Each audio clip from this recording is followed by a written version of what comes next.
welcome. Good evening. Welcome to the Montara Water and Sanitary District Board meeting of October 2nd, 2014. We have come out of closed session. It is now 7:58. We came out of closed session with no action taken and direction given to staff. We had 4 directors present, with Director Slater Carter not present. I arrived, the meeting convened at 7, and I arrived at about 7:25. So, let's see. I think for a president's statement, I'm just going to mention the rainy season hasn't started yet. Our community has been fantastic about conserving water. We've got a little ways to go before the rain starts. We will look forward to it when it starts. But in the meantime, keep doing this. You're doing a great job, community, and well, conservation is good, and we'll get through this. Do we have any oral comments for items on the agenda, or not, other than those on the agenda? Seeing none, consent agenda. Directors, do you have anything you'd like to pull for discussion? I so moved to approve the consent agenda. Okay, Dwight's moved. Can I have a second, please? Yeah, I'll second. Okay, so Dwight and Bill, thank you. All in favor? Aye. Aye. All opposed? Motion carries 4-0.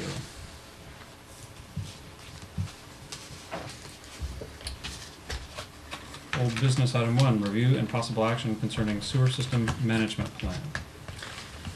We presented the Sewer System Management Plan, or short SSMP, for the first time on September 4. And we now send out an updated version. There were some minor changes made to the version that was presented on September 4. Things like the organization chart were updated, the emergency contact list, some flow charts, networking charts were updated as a result of the organization chart, for example. I think we actually didn't ask the board to approve it at the September 4 meeting because we just essentially released the document to the board about a day before or so. And by now, I think everybody should have a chance to open this document up. What this is, however, it's a living document. If there is a need to revise it, then we should do this on an ongoing basis. The Department of Water Resources actually wants us to update it in regular intervals. We are due to file this document with the state. So tonight we recommend the adoption of the resolution of the Montara Water and Sanitary District approving and adopting the updated sewer system management plan. All right. Do we have any questions or comments from the board? I just have one real quick one. Is there a similar sort of systems management plan on the water side?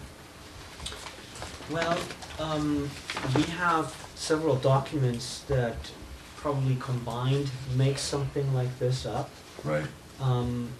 So we have emergency response plan, for example. We have drought contingency plan.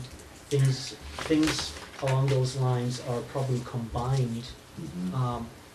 Some sort of a water system management plan. Of course, we have a master plan that also addresses some of the things that are actually in SSMP that are more statistics for a system, for example. Want to add something to this, Tanya? No, that's right. There's no regulatory requirement for the district to have, although it might be coming soon, to have a water system management plan. Because of the threshold, the district is smaller than 3,000 connections.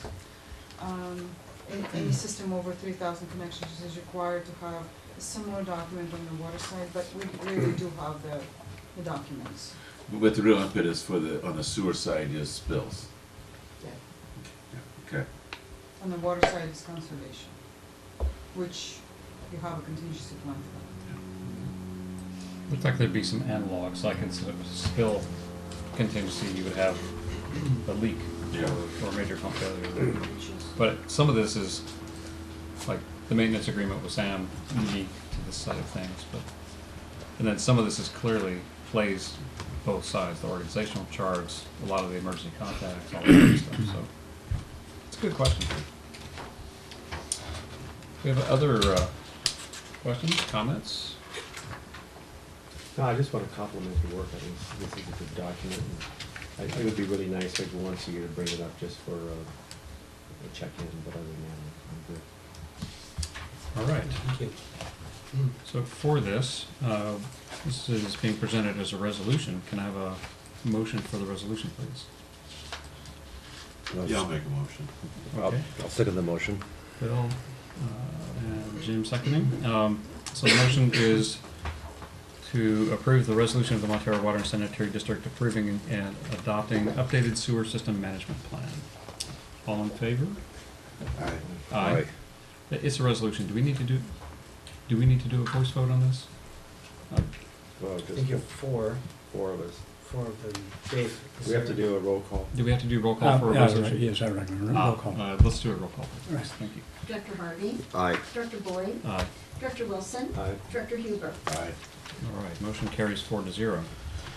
Item 2, review and possible action concerning district comments to CCWD draft environmental impact report for Denniston San Vicente project. So the draft environmental impact report was discussed at 2 meetings. We presented it at the September 4 meeting for the first time, and at the last meeting on September 18, we had, I think, 3 very interesting presentations from, actually 4, from Dave Dixon and from 3 staff members from Balance Hydrologics. And had, I think, some very in-depth conversations about what is actually presented. We came forward already at the September 18 meeting with draft letter, and we don't have a new draft letter at this time. We were actually at the last meeting under the impression that we would have to produce something by tomorrow. That was the deadline that was listed in the draft EIR document. We received now an extension from Coastside County Water District that allows us to submit comments on or before November 3. So what that means is that I think we can work together with Balance on refining the comments that were presented at the last meeting. I think we were pretty much in on the same understanding that I think the direction of the comments was already fairly good. I think, if I may summarize it, it's not clear that the both creeks, Denniston and San Vicente, aren't significant contributors to the airport aquifer, which this district is currently using for water extractions. So we disagree with the assessment in the EIR that there is no impact to the aquifer and therefore no mitigation. And I believe we definitely have to focus on some more investigations. We have to, we will ask for a monitoring program from Coastside County Water District. And I think that's really just the rough of the comments. So the district staff will prepare final comments that are much more refined than what was presented at the September 18 meeting, but I don't think they will be significantly different from what we presented at that meeting. So the news, again, is we have an extension, November 3. We have some time to breathe and take a closer look at the document. Well, I'd like to start just by thanking CCWD for extending the time. That's going to be very helpful. And we look forward to the opportunity to provide more thoughtful comments in a timely manner. Directors, do we have any additional comments or questions? I wasn't here last time, but Clemens sent the letter that you guys worked on last time, and it looks like a perfect response. And it'll be interesting to, I'm assuming sort of the gist of all this is that there's got to be a really thorough evaluation of the actual draw from that as part of the mitigation, and as far as the impact, and that just has to be a part of the process. I guess the only question I have is, I'm reading it, are we going to suggest that if there is, if there is some evidence of drawing from the aquifer, that there'll be some process that we will recommend that we be part of to review that together ongoing? Well, in essence, yes. I mean, it's at this time, this is really the time for us to point out errors in the EIR and point to the things that we disagree with. I think the actual mitigation is ultimately up to Coastside County Water District, but we can make some suggestions to some mitigation measures. I mean, we have a clear idea that monitoring is required. It's fairly clear to me what kind of monitoring there needs to be. It needs to be piezometers that are set close to the creeks. It's something that I've mentioned at the last meeting. It's a very clear indicator of losing or gaining stream. That was the discussion that we had at the last time. And so we have no problem recommending that. We can also state that if there should be an impact, that some water needs to be let by. It's going to be difficult for us to quantify how much, because we don't have that information at this point. And we don't know what the results are of the obviously necessary further investigations. We don't know enough about the age of the water in the aquifer. There is some need for age dating. That is something that Coastside County Water District has heard, Dave Dixon has heard at the last meeting. It's something they are working together with Balance, and hopefully they're continuing their relationship with Balance, and we know they will recommend that. So I'm not certain how clearly defined we can answer those questions, because there's a lot more that needs to be done. I think my only suggestion is as clear, as long as you can provide a direction as to what the follow-up should be, so it's clear as to what the expectations will be, short of, because of the lack of information. That's my only comment in the letter as you refine it. So you could say, if there is, you would enter into a discussion of mitigating if that is found in a way that will, I don't care how you word it, but just making sure that we want to be a participant in the outcomes of the report is part of your, that's all I'm saying. And I think that was clearly stated by this board at the last meeting And also. that's all. Yeah. Can I ask, are there, I appreciate CCWD giving us that extra time. Are there other districts or agencies that will be using that extra time along with us? That's a very interesting question. The extension was worded that it was given to this district, but we do know that Randy Dardanelle, who was attending the last meeting, received the exact same letter with his name on it. So he has also an extension to until November 3 to comment. Are there other organizations or agencies that We want don't to know comment? We don't know. of any other organizations. Okay.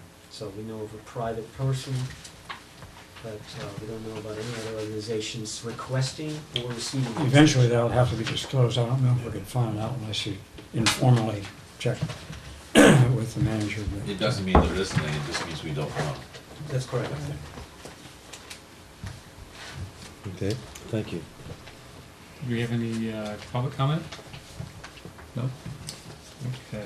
Well, that was for information and direction. I think we've gotten some feedback. Thank you, Clemens, and thank you again, CCWD. We appreciate the extra time. All right, new business. Item 1, review and possible action concerning adoption of connection charge report. So this is an item that we bring up once per year to the board. It's a requirement. SB 1760 requires us essentially to document how much connection charges we collected and how we spent those connection charges. And this district actually has a reserve fund policy that is very much geared in a very structured in a very similar way to this connection charge report. Again, it's a requirement that we file a document that states how many connection fees we collected and how they were spent. And we spent essentially all our connection fees on capital projects. How they are restricted funds, we're supposed to spend them on capital projects. So this report, in essence now, it shows this going from the year 2007, but the board has received and adopted everything up to this year. So what you're looking at here is at the year ending 6/30/2014, this district collected $107,520 in connection fees, and we spent this amount and actually much more on capital projects. So the remaining balance, and that now is referring to the connection charge reserve for the past fiscal year, is 0. So again, this is something that we're required to file. Right now, the auditors, for example, awaiting this information. So we recommend to authorize the filing of the annual connection report with the district clerk. Any comments? Just a question, and I noticed that Peter is here. Just to make sure that I understand this correctly, Peter, this connection fee, where's that tied back into the budget? It has its own line item. It is, the connection, it's under the operations, we have the connection revenue, and it's there. The revenue for it is there, it goes straight to the capital projects budget from the operations side. Okay, you say there is no line item for it? No, there is a line item for it. Okay, now, I just plugged in a search for that amount of money and it didn't, Oh, no, this is for last fiscal year. okay, The fiscal year, yes, 6/30/14. For the current year, we haven't budgeted for a little bit higher of an amount. And that number is reserved at the beginning of the fiscal year. We reserved that amount for the cash balances. so that's line item 7110, or I think it is? Yes, it's 700. Okay, Correct. so if I look at it, I don't see them exactly the same, it's just basically maybe a couple more dollars that haven't been entered into, is that what's going on here? No, for the 6/30/14 financial statements, that number should have been there dollar for dollar. Okay, Now, was there maybe any adjusting journal entries? No, that's actually what I was waiting for. Before printing this document, we had to go through the audit. I wanted to wait for them to see if they came back with any adjustments. They did not, so I felt it was okay to go ahead and let Clemens know that this number would be okay to bring to the board. okay, just make sure I'm clear that this, Peter, is a budget that's going to be audited, or is this a budget that appears on our website? Yeah, the budget on the website is a current year fiscal year 14-15 budget, which we are, that's currently on there now. This is last year's. Okay. This is last year's budgeted amount. This is basically finish up the audit for the year before. Okay. Are we going to see these numbers in the audit, by the way? Yes. Okay, They have their own line item on. They are audited on the- numbers, then. On the statement of activities, correct. Okay.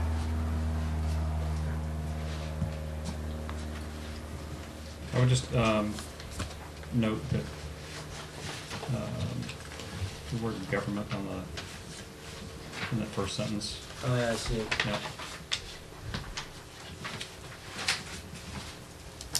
On both pages.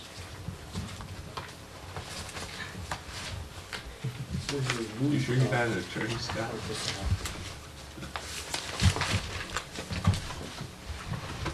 Programmer. So, I wasn't gonna go into the missing semicolons. Yeah. All right, so, can I have a motion to authorize the filing of the annual connection report with the district clerk? So moved. A second? Dwight moving, Jim second. All in favor? Aye. Opposed? Motion carries 4-0. New business item 2, review and possible action concerning Alta Vista tank bid approval. Okay, so this is really the big item for tonight. I think this is something that we've been waiting for, I believe, over 10 years. This tank was in planning since quite a long time. It was, a storage deficit was defined very early on after the acquisition of the water system. We already started addressing some of that with the construction of 2 new tanks at the schoolhouse tank site. And we now actually have in front of us the biggest project that this district ever undertook. That is the new Alta Vista tank. And I'm not going to go into details because Tanya is going to go through a presentation, so I'm going to spare the board this right now. But I'm very happy to see this come up tonight. We already went through the bidding process one time. The bids came back high. They were around $4 million for the tank. All bids were rejected. That was earlier this year.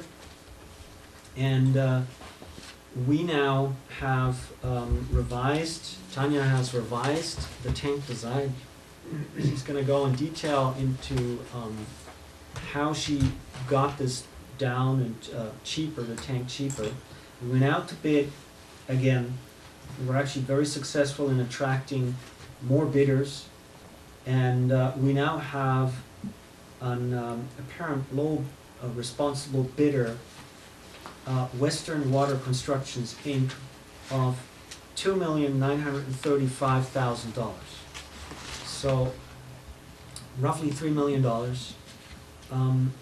We have a SRF funding agreement for this project in almost the exact amount. We have SRF funds lined up for $2.92 million. So that essentially an SRF loan is going to pay for this project. We all know that we're going through a rate study. This is one of the numbers that is going to affect this rate study significantly, but it's not like we are unprepared. All prior rate studies considered this tank, I think it's from an operations perspective, this is going to be one of the most important additions to the system that this district has seen in the past 50 or 60 years.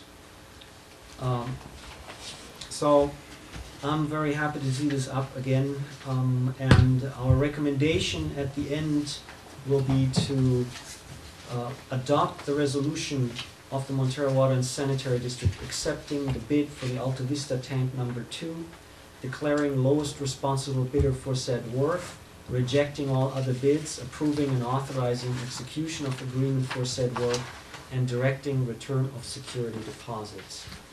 Tanya, maybe you wanna take over and present. If I might, in conjunction with that approval, I'm going to recommend that the board also approve the plans and specifications and related contract documents. So that will be incorporated in the resolution. Is there anything about those documents that we should bring up? Like, for instance, is there clauses for adjustments and, add-ons and things like that? In other words, is this bid, could they come back and say there's $400,000 worth of stuff that they didn't catch? I mean, are there any caps on that? Only if you have change orders that, But I mean, is there Yeah. a change, are we protected from change orders in this contract? I think we usually put a limit of 10% on the change orders. We usually have a limit of 10% on change orders. Yeah. We've seen Without change coming orders- back to the board. We've Yeah. seen change orders that are higher than 10% that then require board approval. Right. I mean, That's in the usually, contract? a change order is really something unforeseen. No, I know what a change order, and I just Right. wondered if there's a cap on it, that was my question. Yes? Yes. Okay, Thank you. okay, and is there any way we can approve this bid and then approve the underlying documents at the next one? I'm just as a procedural thing to me, to vote to approve something you've never read or seen. Yeah, let me explain that. That relates to a legal doctrine that's statutory, actually, referred to as design immunity. It protects, with the board's approval of the plan specification and design, the board, the district has the benefit of this design immunity doctrine. And anybody who attacks the contract or the legally or is injured allegedly because of the design or of the construction itself, is barred from bringing a cause of action if the design has been approved by the board. Okay. So the approving of this is a legal protection for us. Yes. Pure and simple. Yeah. The contract itself is a standard contract that Right. was approved for use for these projects by this board. Yeah. before. For the standard provisions are, that's true, and we approve those annually. So what you're really approving are the specific plans and design for this project. And the board has seen this project in April and reviewed the documents. Okay, What we have done since, we value engineered some items out of the package, but nothing was added to the package. So essentially, it's the same package, reduced, value engineered to reduce the cost of the Right. project, and which, if I may, it's in there, right? yeah, yeah. Okay, so just a general concern that I have is that I've seen projects in which the documents, predominantly the drawings and plans, were, let's say, sloppily done. And so that it gave the awarded contractor the ability to get a lot of change orders at a very high cost. I've seen other projects where those drawings were scrutinized in minute detail, and it had the net result that the project went much, much smoother. There was not so many requests for information and stuff like that, and very few change orders, and so that it was able to come in on time and on budget. And so that what kind of assurances can I have that has been done for our benefit? I'd like to hear from Clemens first on this, because what comes to mind for me is we actually have a series of projects in our history, if you could speak to that. Well, we have just constructed 2 tanks. Right. Those, we did have, I think we actually had one change order, a minor change order come up. Right. I mean, we're talking about insignificant, essentially insignificant amount of money, that's what you're concerned about, that was, Under 1%. yeah, Right. under 1%. So, in essence, I think what your question is asking is how good is the design of the tank? And I think we are gonna have really the benefit of having an extremely long-standing working history with SRT on Okay. this. So we do know that we get quality work from our water engineer, Right. and all projects that we've seen in the past did not require substantial change orders. We had also we had some meetings with the folks before they bid on the project, where they had a chance to ask questions. I think it was pretty apparent that the documents were fairly clear at the meeting. So, I hope that addresses your question, at least to a certain extent. Yeah, it's not even really to satisfy me per se, it's just that I just wanna sort of go on record that I think that that's a very important step, but it should not get shortcut. Yeah, if I may add to what the town manager said, so there's no assurance really, but Right, we've gotta look at our past performance on projects. right, We also built an underground storage facility for SAM with less than 1% change orders. right, We also did a SAM rehabilitation of a force main with a minimal amount of change orders. There were change orders there, but they were requested by the owner, by SAM, right. which doesn't, it's not something that we can plan for. Right. I'd point to the comes to mind for me especially is the wet weather project that we did in the Vernon Strip. And the thing there that was particularly interesting was that after we went out for bid and the bidders started talking to Tanya about, they had questions for, can we come in, instead of round pipe, can we come in with a rectangular pipe? What we saw was, she brought it back to the board, we discussed the merits, especially the cost benefit. And we were able to agree to that change in that process and wound up with a much better project at a much better price. And that was one where I think you'd be hard pressed to find a project that went smoother in terms of the overall timeline from approval to ribbon cutting was like 6 months. And it was all done on a neck deck because of the attention given to all the detail. So this, by being careful, by designing for that, so much of that you get by what your design goals are. And what we're looking at here was, our design goals I thought were really great, and the Coastal Commission came in and made them greater. And they whittled this to the finest edge, right? But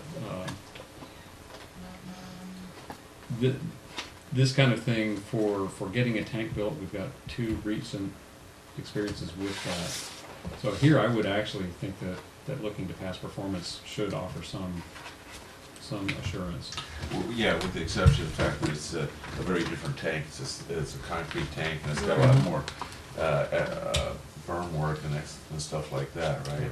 Yeah. But in that process, the pre-bidding meeting, were there any suggestions from any of the contractors of any substance to that time?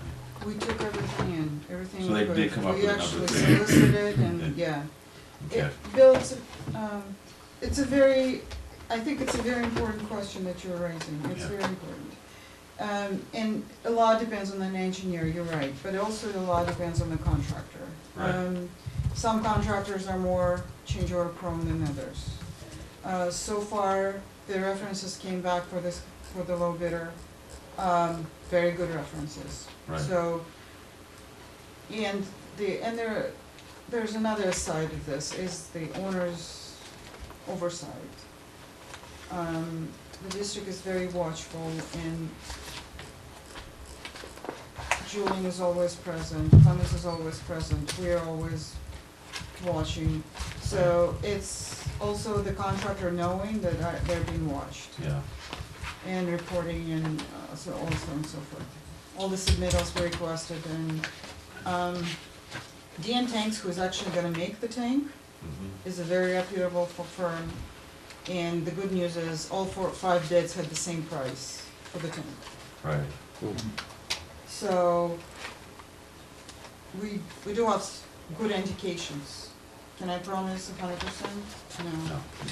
I want to take opportunity here to highlight actually a part of what I would say a work culture that is existing in this district. And I'm a strong believer in that. I mean, Tanya's doing a great job engineering stuff, but the operators, the operations side is really the ones that have to work later with this tank or with any facility. Right. And we're heavily involved in discussing the design and probably drive the SRT stuff sometimes up the walls, but what I want to say is that we really are working well together with SRT on this and are actively involved in deciding how ultimately the project is going to look like. Right. Okay. I'd like to say that, I'd like to add that SRT has a solid history of really saving money on big projects, and doing a really super job.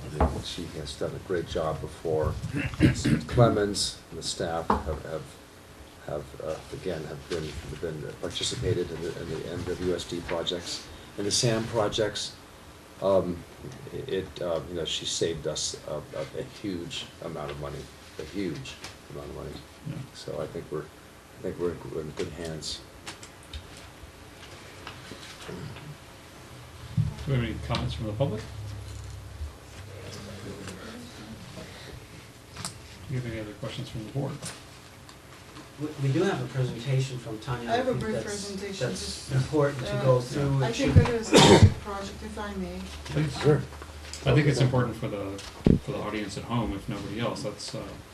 This is a pretty big deal, and I know Catherine wishes she could be here for this because we've been looking forward to this for a long time.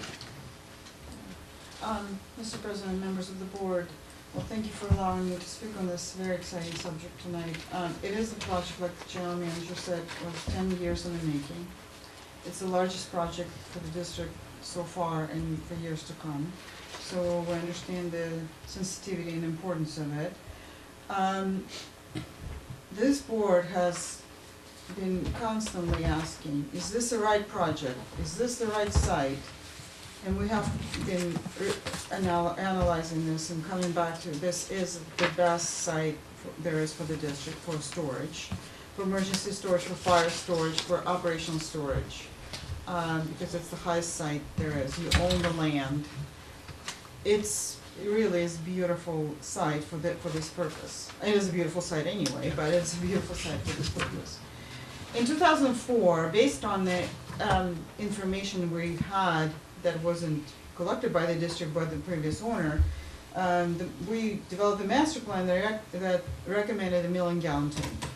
The deficit was at that time defined at 1.1 million, and so we recommended a 1 million gallon tank at Alta Vista and a 100,000 gallon tank at a schoolhouse to address the deficit.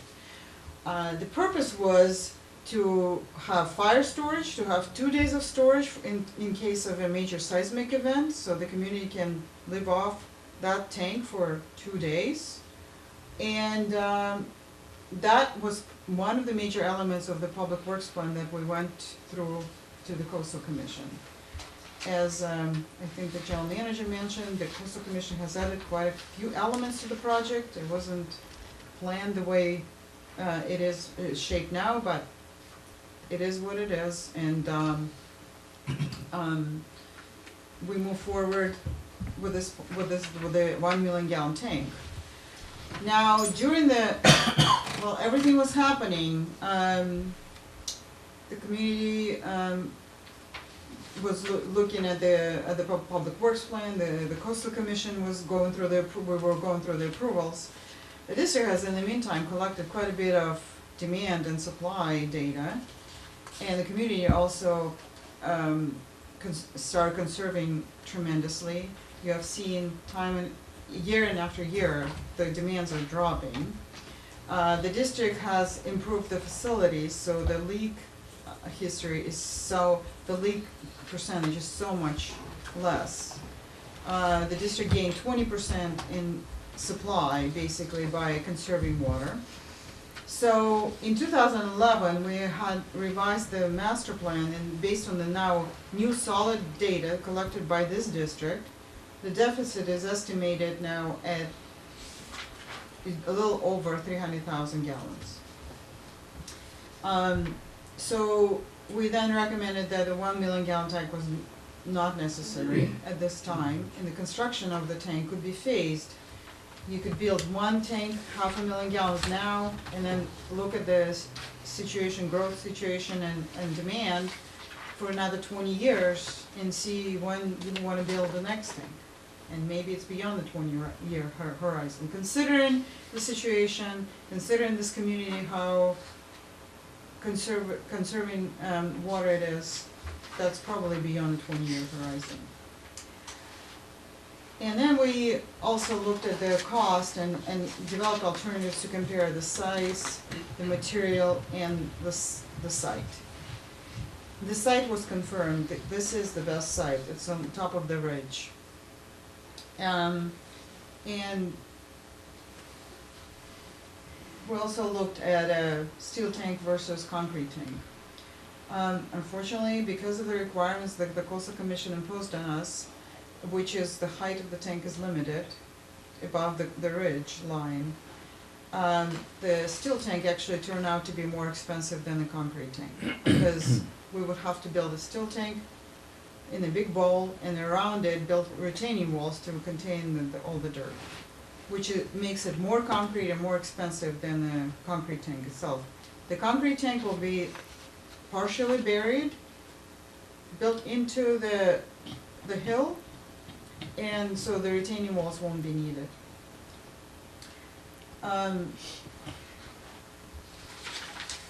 So this tank will provide 75% of the district's emergency storage capacity, and we estimate the cost of it at $2.5 to $3.5 million.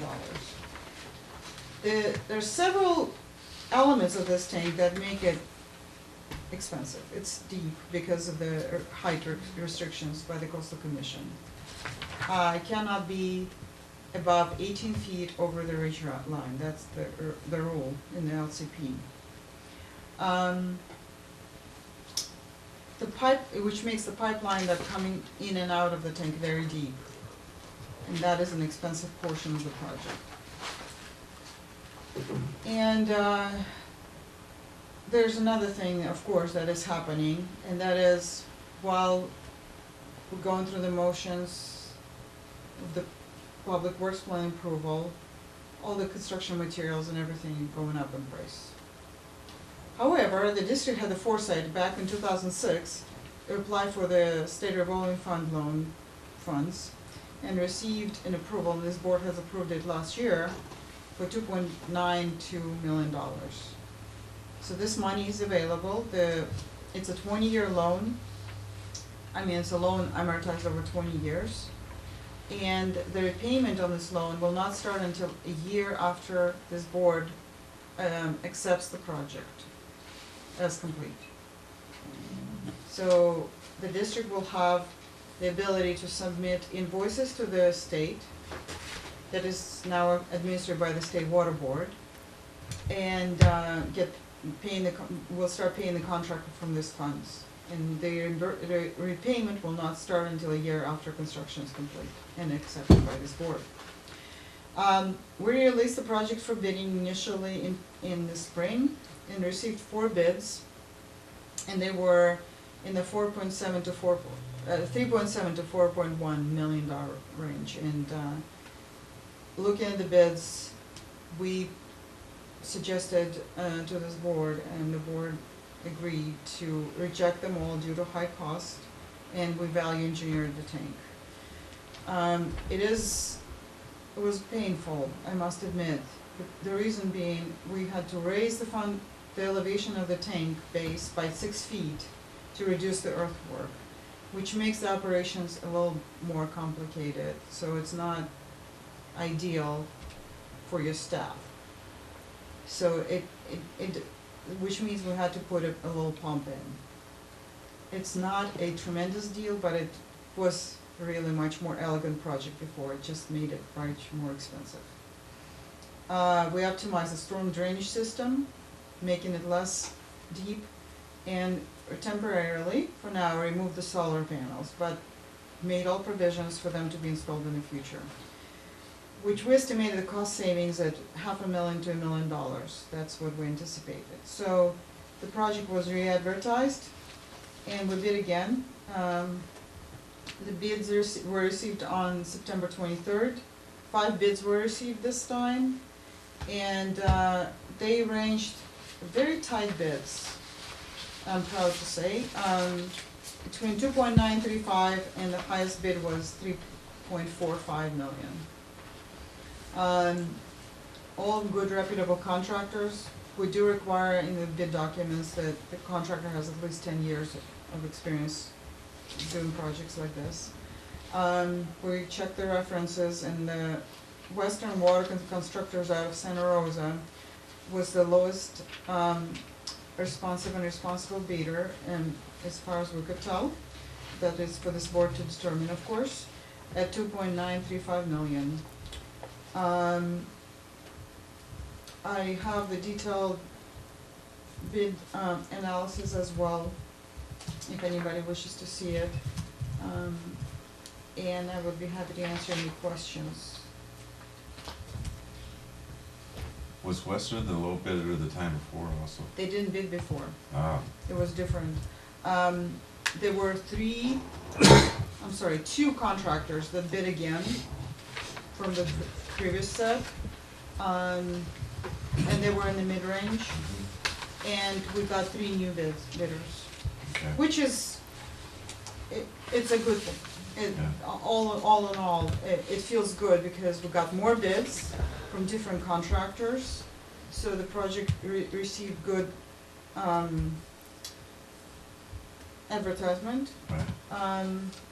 The project was advertised in Sanitary Times and on the online on the bid houses. Yeah. It was interesting. This has never happened to us before. One of the bid houses actually messed up and gave the bidders a wrong set, but we were able to catch that and correct. We extended the bid date by a week just to accommodate for that, to make sure everybody got the right set. Yeah. There were very few questions. Everybody came to, we had a mandatory site walk, field visit. Only people who attended the site visit were allowed to bid. In fact, I actually had somebody in my office almost in tears because he didn't realize the bid walk was mandatory. But we weren't about to allow somebody who hasn't seen the site to bid on this project. That's terrible. Yeah, bad form.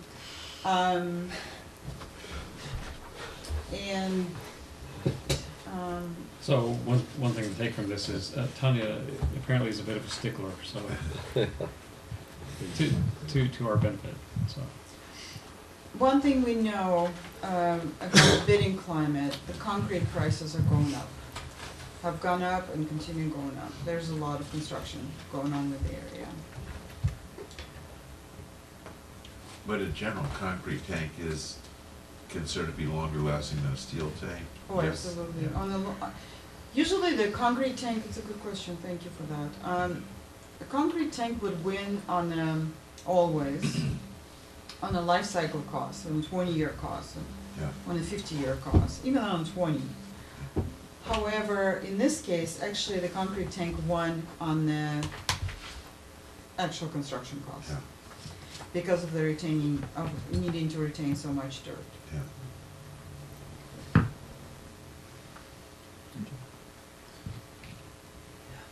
It's a Great. very interesting technology, the pre-stressed. I think we should invite the whole Oh, board to absolutely. see how this is done. This is an interesting machine that wire wraps this whole tank. Wow. It's all done on site, it's not like a tilt-up kind of thing. Correct. So let me see. You could helicopter it in. Is the wire, Tanya, is the wire stainless steel? Or what's the wire? Is it galvanized or stainless steel? No, it's not stainless, it's, It's, you don't have to, if you don't know, I mean, no, I no, just, no, I'm it's sorry. not galvanized, it's a carbon steel Oh, really? wire, Okay, but it's coated, good, okay. and then it's, they shotcrete it with, basically covered with concrete. Do you want board members to stand inside the tank and hold boards when they shoot the concrete? You know what, there could Go be one- ahead, go ahead, Jim. Yeah, Jim, you're on. Having been involved in ferro cement boats. No, this is where you send the engineer to stand inside, not the Stand board inside, not the members. board engineer. It's a fun thing to watch. From inside. It couldn't be stainless because stainless is rusting if it's not exposed to air. Really? Oh, yeah. Well, you should tell the people who built the Bay Bridge that maybe. Yeah, that's why it's rusting, because if it's It's- always sitting in water, it's not exposed to air, and it Right. starts rusting. That's what's It's not happening. draining, is the problem. It's not draining. So just on the light side, how can someone get $3,199,995? I mean, what's this, what is that all about? Were we in a shopping mall? I saw that and I just said, huh? Yeah, I know, it's, That was 20% off. you know, Did they any of these sit, bids they come sit in in with the the big trucks discount to the stickers? last minute, they're getting quotes from vendors, they're. Well, vendors. I would argue that, but the $199,995 only got anything to do with vendors, I got to do with, I don't know what that to do with. Yeah. I think it's making sure you're falling on the right side of that dividing line. For the person, for the one who would come in right on the rounded number, Yeah. you want to be under that guy. It's a compulsive thing. This is actually a very reputable construction company, and their bid is impeccable, Good. price notwithstanding, but, all bids are very solid. So- Anderson Pacific, we know, they built a force main, for Sam. Basically, we know all these people, but, as in contractors, they're reputable contractors. Well, So do you want Dave doing two motions, one for the plan and one for the? Actually, Oh, you my want- recommendation would be, we'll just revise the resolution to include that provision. So one motion for Okay. adopt the resolution. Okay, so I move to adopt the resolution. Move The to adopt combined. the resolution. However, it's gonna Okay. be worded by the legal staff, is basically. As recommended by council. Yeah, All right, do we have a second? I'll see.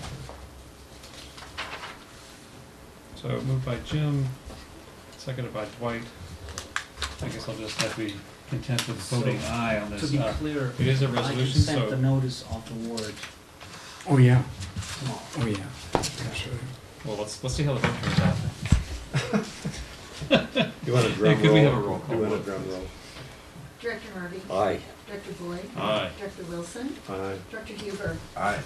Terrific. The motion carries 4-0, and I know it would have been 5-0 if Catherine had been here. It's an auspicious day.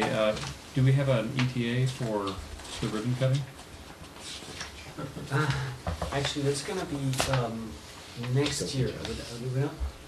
Do we have an ETA on the ribbon cutting, a month, I think 18 months. 18 months, right? That's The the start. construction starts pretty much immediately. Wow. They wanted to come out yesterday already, They did. They did. They did, requested a meeting, a visit That's yesterday, great, we're like, that's you good. kidding, right? That's great. All right. That's good. All right, well, let's move on to new business 3 then. Review of California Water Bonds, Proposition 1. So that was a question I was asked at the September 4 meeting.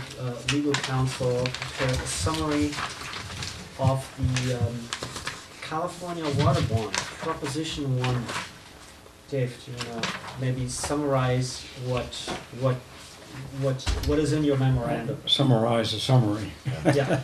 And that's a good point because it's a fairly complex piece of legislation with a lot of detail that I did not include for a good reason. But the proposition authorizes new borrowing in the amount of $7.1 billion. And added to that was $425 million from prior bond authorizations, some 6 of them, that were not yet issued. So you get a lump sum of the 7.1 plus the 425 million.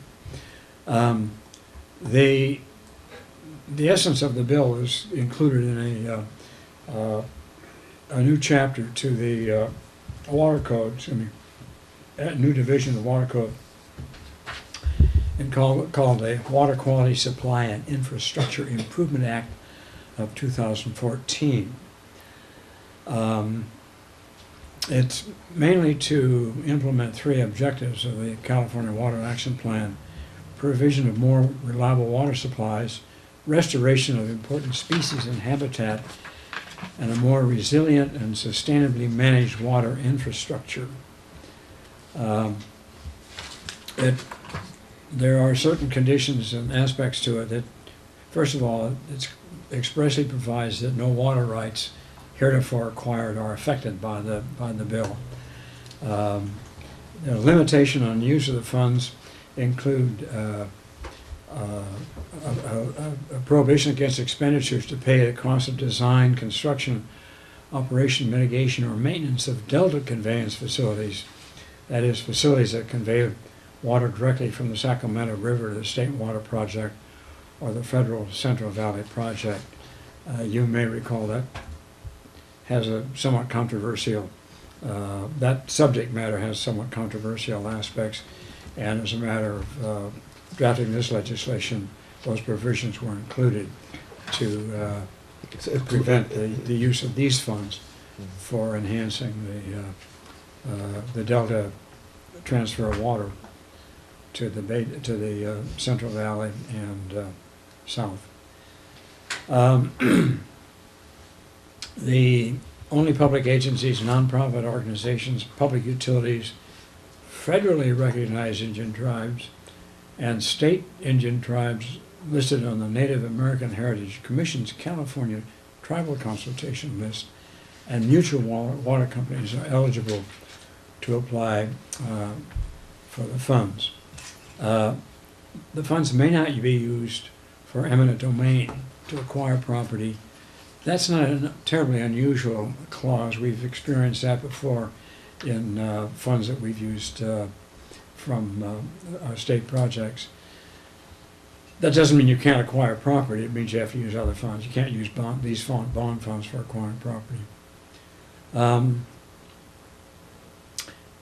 urban water supplier, to be eligible for funding, must adopt and submit an urban water management plan in accordance with the Urban Water Management Planning Act.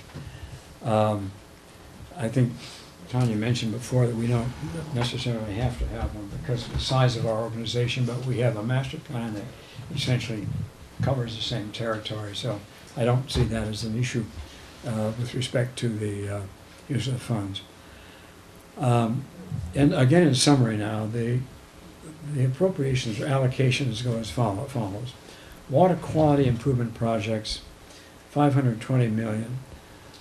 Those projects include projects to remove contamination from existing water supplies, provide treatment plants, and so forth.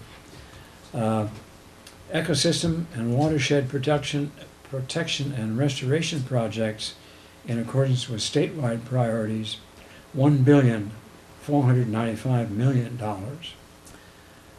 Projects included in and implemented in an adopted integrated regional water management plan consistent with the Integrated Regional Water Management Planning Act. 810 million. I'm going to come back to that a little because it has some specific references that would be of interest to our agency. Water storage projects, 2.7 billion.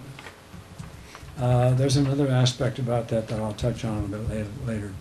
Water recycling and advanced treatment technology projects, 725 million. Projects to prevent or remediate contamination of groundwater that serves or served as a source of drinking water, 900 million. And flood management projects and activities of 395 million. Going back to the use of the funds for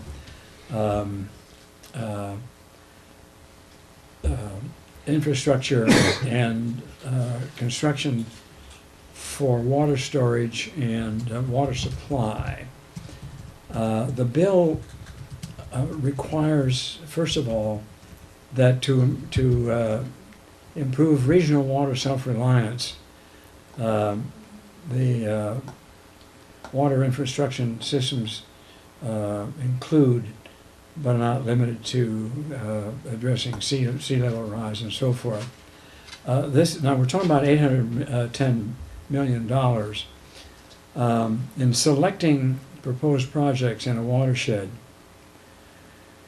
the scope of an adopted integrated regional water management plan may be considered. A local agency that does not prepare, adopt, and submit its groundwater plan in accordance with groundwater planning requirements established under Division 6 of the Code is ineligible to apply for funds. So what we're getting are conditions that relate to local planning efforts, regional planning, and groundwater supply planning and management as a condition for applying for and awarding these funds. And also, these funds will be subject to matching funds of 50% from other sources than state funds. So there's some fairly substantial conditions with respect to this 810 million that we're talking about.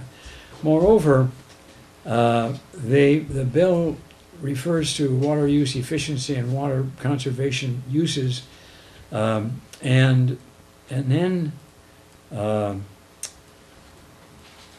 places a limitation of allocation of funds for specific areas and projects.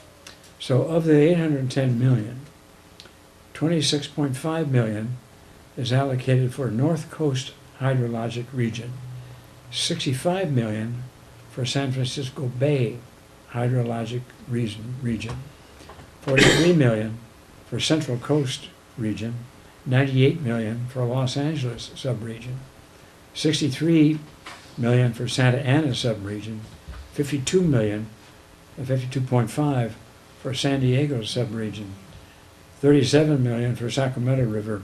There are others that are going, but I just want to point out that of that 810, there's quite a bit of conditions as far as the eligibility to obtain those funds.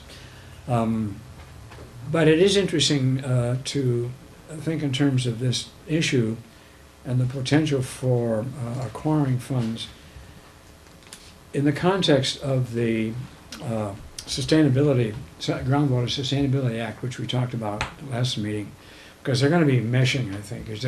If we can comply with that act, it's not specifically referred to here, but the overlay of the management requirements and regional planning is strengthened by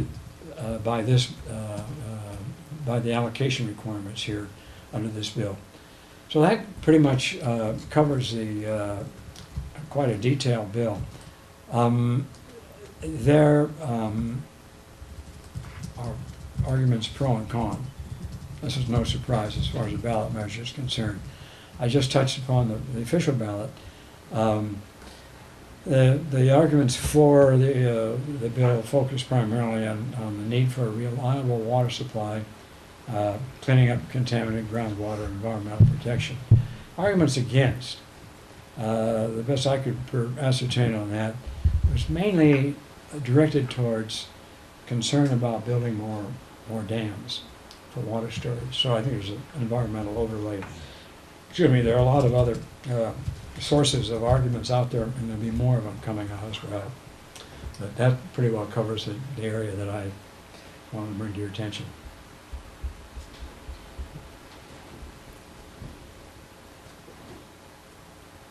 Dave, so to make a long story short, if at the best of your ability, what and maybe Clemens and Tanya also, what are the chances? What are the if this passes?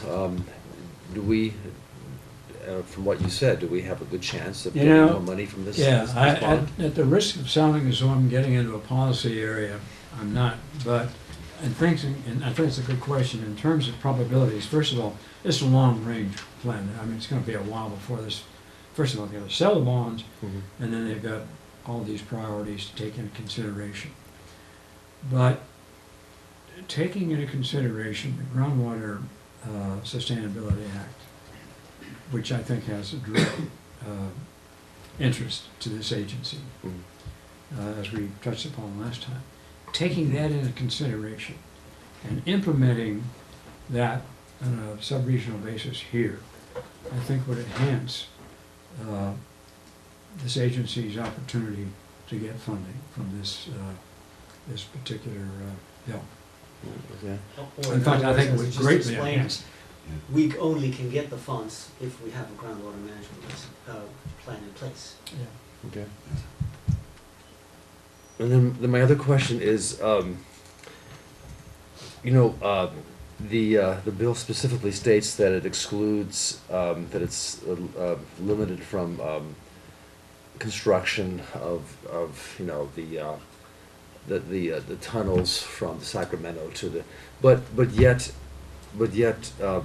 people who are against it seem, as you indicated yourself, indicate that is not necessarily the case. I know.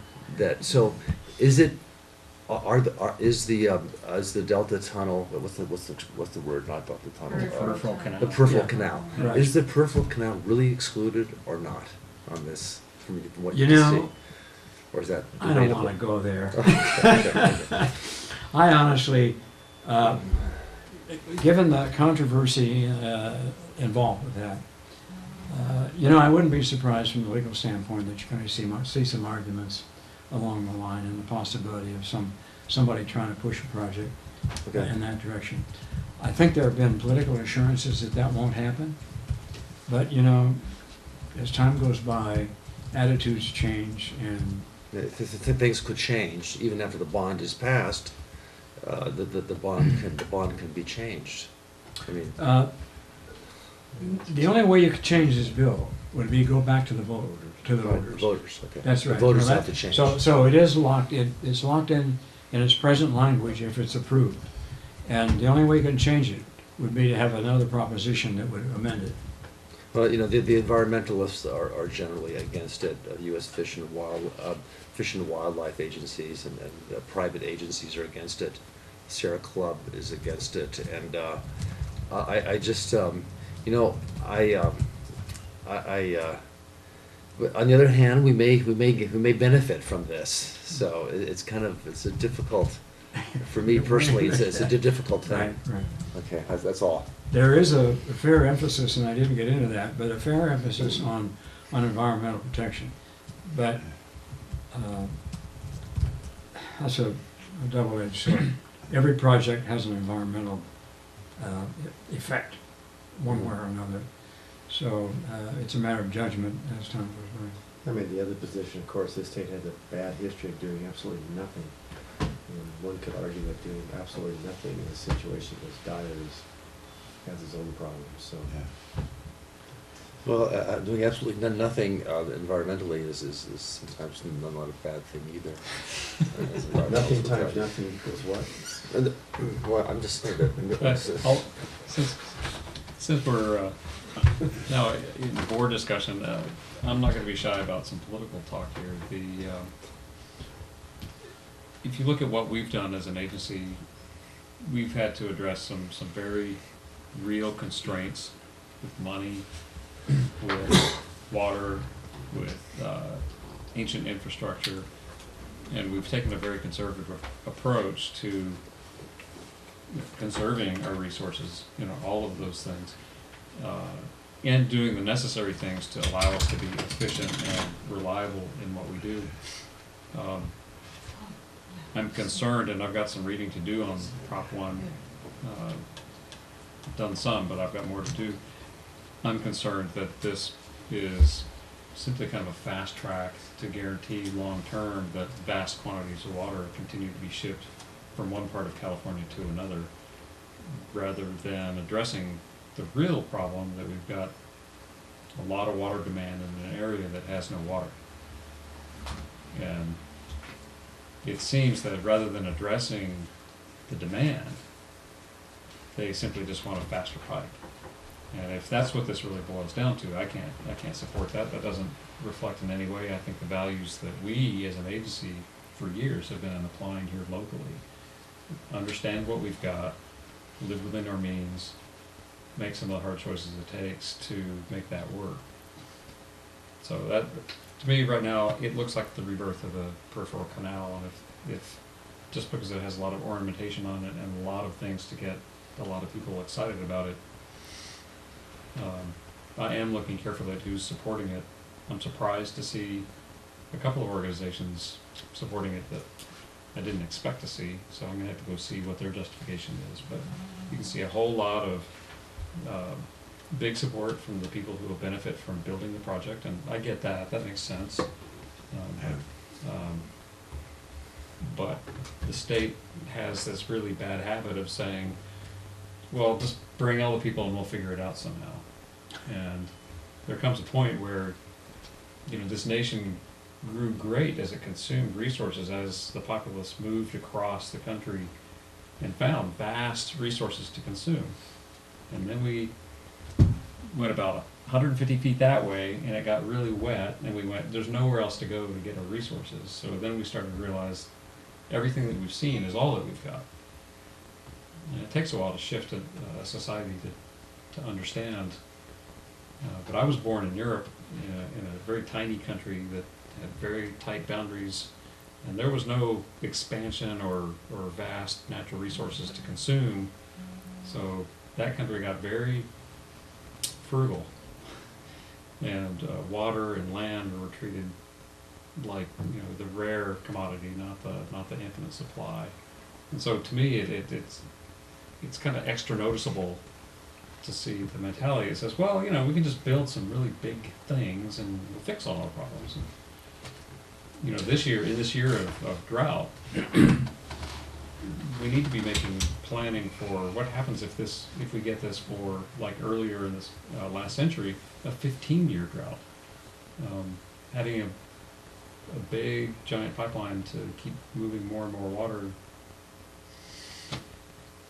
I would just suggest that the pipeline's not in the bond issue.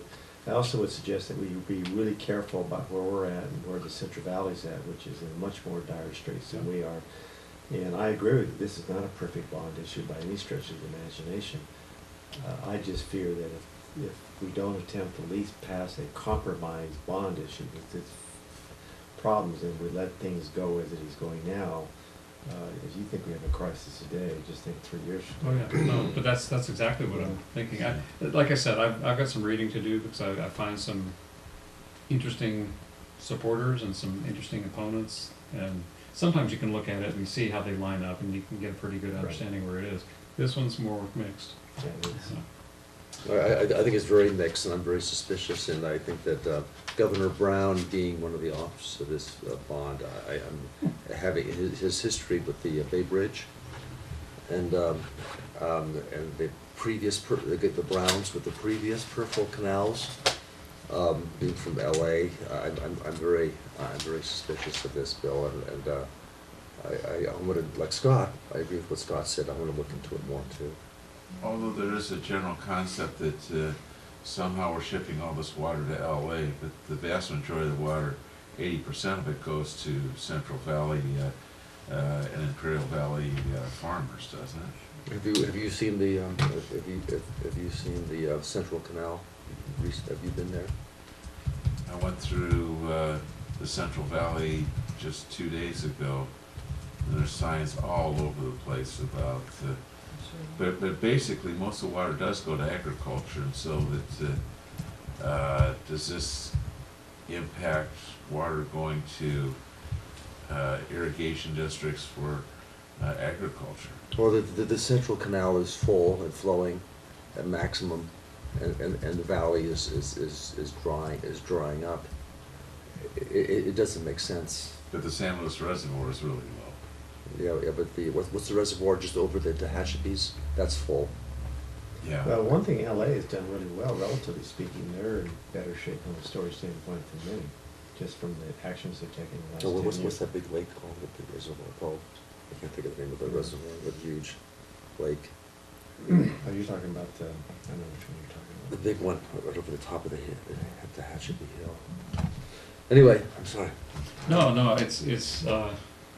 it always fascinates me to see, we're very interested and know a lot about our little locality, but once you get to be a wonk on this kind of stuff, it's, the statewide issues are actually quite germane. All right, well, thank you, Dave. Thanks, Board. Dave. Let's go to reports. Sewer Authority Mid-Coast Side, Jim. Yeah, we had a meeting September 22nd. I'd like, we had an update from the ad hoc recycled water committee. I'd like Scott to handle that in a minute. But before, I'd like to go on with the other items that we talked about. And we authorized the manager to purchase a replacement sodium hypochlorite tank. That is a very dangerous tank, and there's some welding problems in the old tank. It has to be replaced. And then Rob Hopkins, the general manager, has some ideas which he presented to the board. And before, up until now, Tony Pullen has kind of run. Has been very, kind of run the district, and is kind of kept a lot of the hats for running the different projects and managing collections and the sewer operations. So Rob wants to do two things. He wants to have a treatment and a field operations supervisor. So two supervisors to take part of his place, and they would rotate their jobs back and forth. So one supervisor for the treatment for the plant, and one supervisor for collections, field operations. So these would be two people from in-house who would then alternate back and forth, and staff would alternate back and forth in being trained. And then the other part of his idea is to have a manager of engineering and construction. So he would hire a consultant who would work part to full time in managing engineering and construction. And if he needed something done that was a small project, that manager could take care of that. Larger projects would be sent out for bidding and for engineering companies to bid and to take care of. But smaller things that can be done around the plant and would be done in-house by this manager of engineering and construction. So the board voted to approve this plan and to authorize the general manager to engage a consultant for recruitment for that manager of engineering and construction. So Rob is working on that right now, and he will report to us at the next meeting. And then, Could I yeah, add a little sure. bit on that one? Sure, please. Um, And then recycle the water. Yeah, okay. So I asked Rob to elaborate a little bit on how this works out. His approach, he's looking at having a marginal increase in the overall personnel budget. He is looking at this as a full-time equivalent. So, but through Tony's leaving and where Tony is on the pay scale and where this person could be anticipated to come in and taking two of the current crew and moving them into supervisory roles with increased responsibility. The whole thing works out with, I believe he said, on net he's anticipating a $15,000 increase overall, and I asked that he come back with some idea of, you're telling us that there's some benefit to what we wouldn't have to do for certain kinds of engineering tasks that we would ordinarily shop out, because now we can do them in-house. So can we look at some specifics of how you're arriving at that conclusion? So Rob plans to bring some of that back to us. He's definitely putting some energy into trying to, really think hard about how SAM should be structured. But I think we'd be interested if you have any feedback. This is it's a significant shift, but with Tony leaving, it's time where somebody better be thinking hard about how to do this. I'm really liking the idea of taking people who have worked with the agency for a long time, increase their responsibility, give them some career ladder opportunity, and take on. Tony wore a lot of hats. He'd been there so long, he was just very adept at all these different roles. But as he's preparing to leave somewhere this winter, we've got to have that transition done, and a lot of handoff, and it's hard to imagine that hands off to just one person. The notion about bringing in an engineer, I'm on the fence on. So I want Rob to make the case with more concrete information. So Good. Recycle water. recycled water, the committee's got 3 members.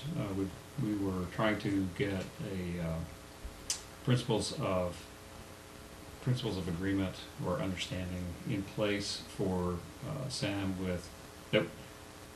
designed to be for SAM with the 2 water agencies, CCWD and Montara.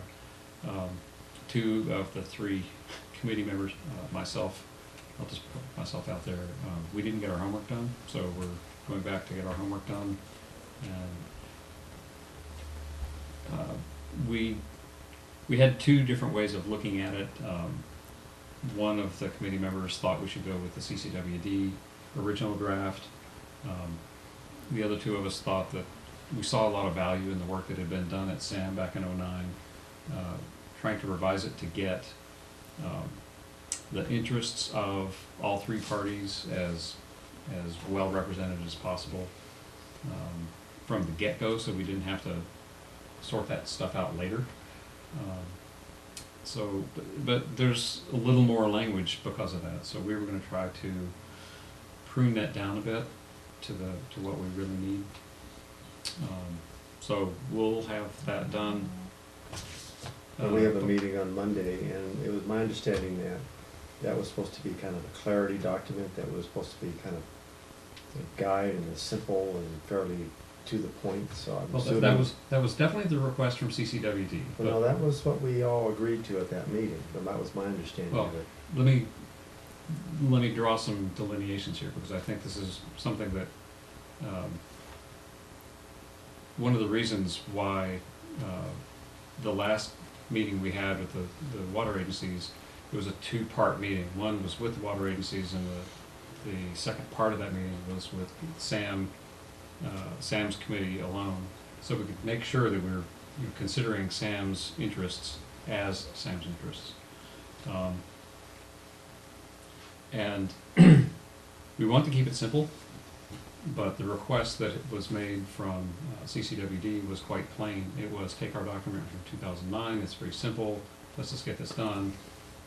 When Rick Lohman and I looked at that,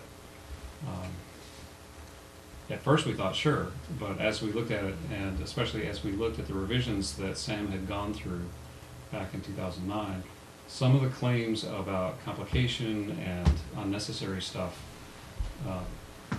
I couldn't agree with that characterization of what had been added into the SAM draft. Instead, what I saw was some thoughtful stuff that made sure that interests and parity were established up front, and nothing that would get in the way of the project.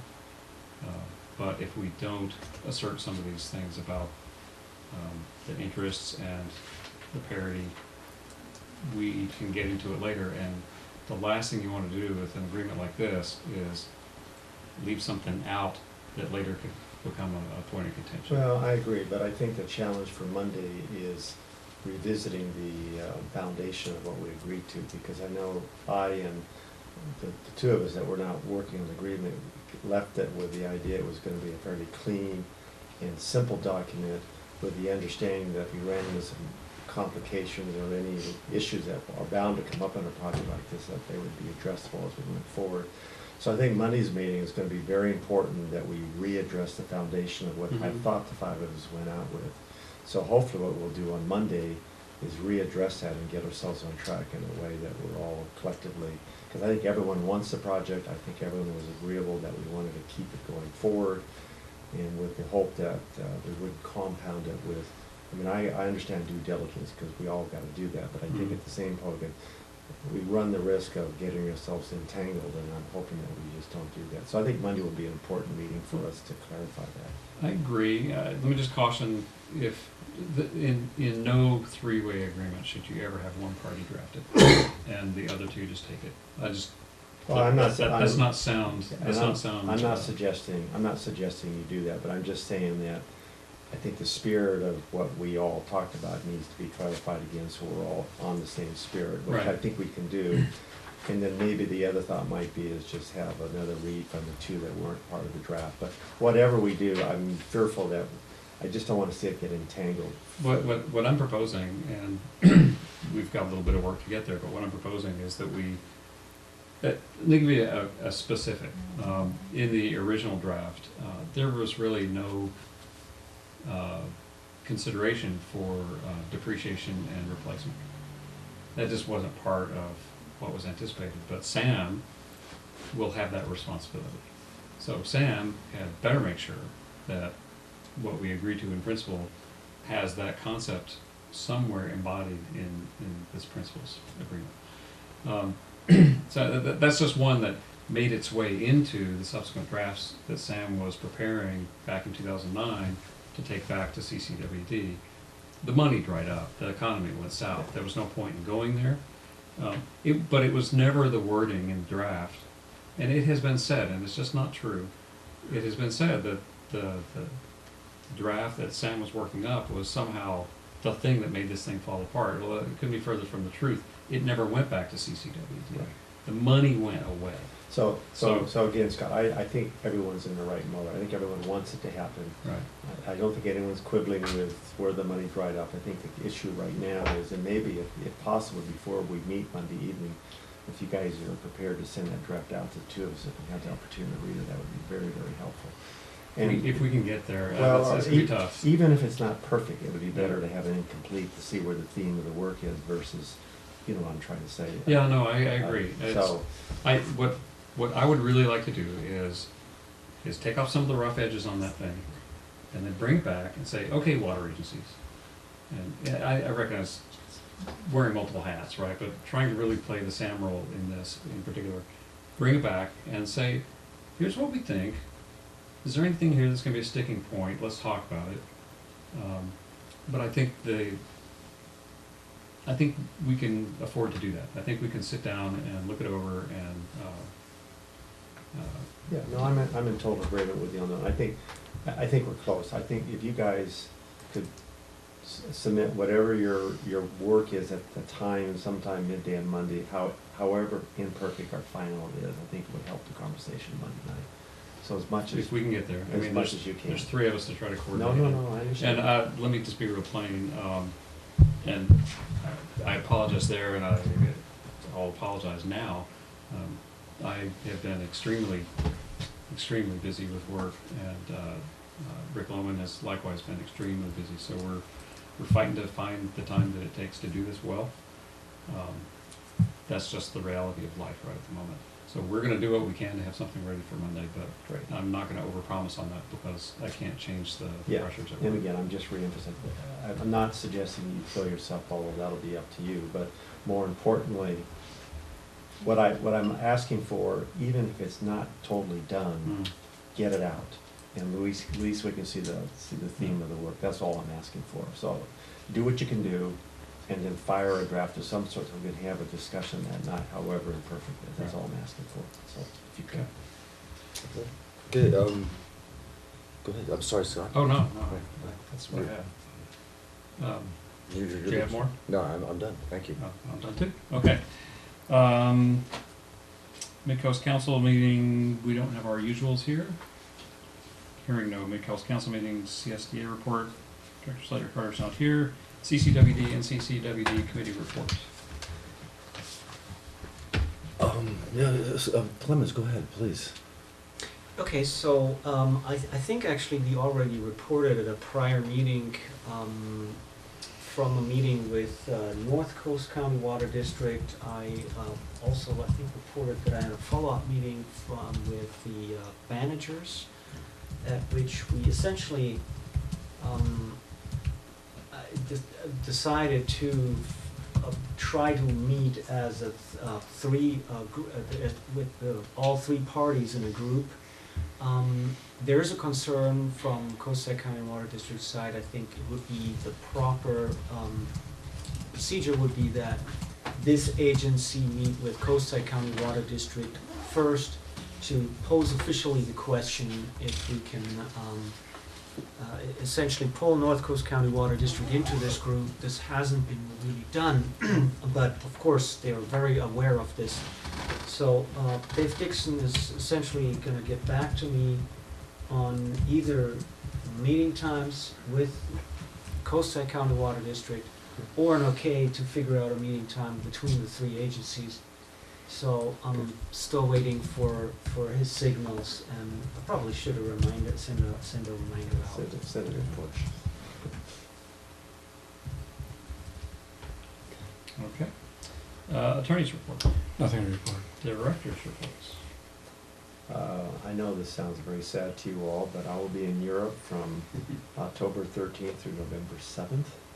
So just to let you know, the thoughts probably won't be here on your meeting time, whenever that's scheduled, but You're not gonna join us by teleconference? I will probably be on the bike on a tandem with my wife going down Croatia, so that's what It's hard to have And a we're public. supposed to feel Yeah. sorry for you, Dwight? I'm not asking for any It's- sympathy.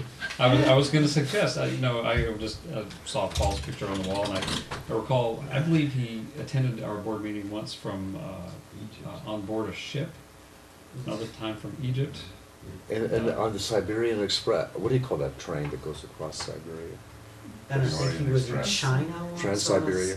China Oh, Paul is So- a much better man than I am. Paul set a I can't agree standard, with that. Paul set a standard, but I think a tandem bike would be very hard to meet the requirements of the Brown Act, because the public would have a hard time attending. That would be a challenge. If they're all on bikes too. they're gonna be- Well, I think we might, maybe our attorney can advise me on how to be in a public domain on a bike in Croatia as I hear the meeting, not to mention the capacity to make any thoughts that are worth anything.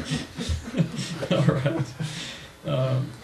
I just want to point out that, wow, sunset tonight, we got to watch the last bit of it as we were here in closed session, and what an unbelievable place we live in. That is true. General manager's report. Yeah, actually, so far we don't have anything really urgent for the second meeting in October, so just a heads up that there's a chance that we're actually going to cancel this now that Dwight declared that he's not going to be able to make it. Unless there's anything urgent coming up, of course, we'll keep the board appraised of our plans. Good, she's, thanks, Dwight, that's good. Good, So, good, yeah, good yeah, job. yeah, We, what you think? You want to take more vacations? All right, well, thank you, everybody. Hearing no objection, this meeting is adjourned at 9:32.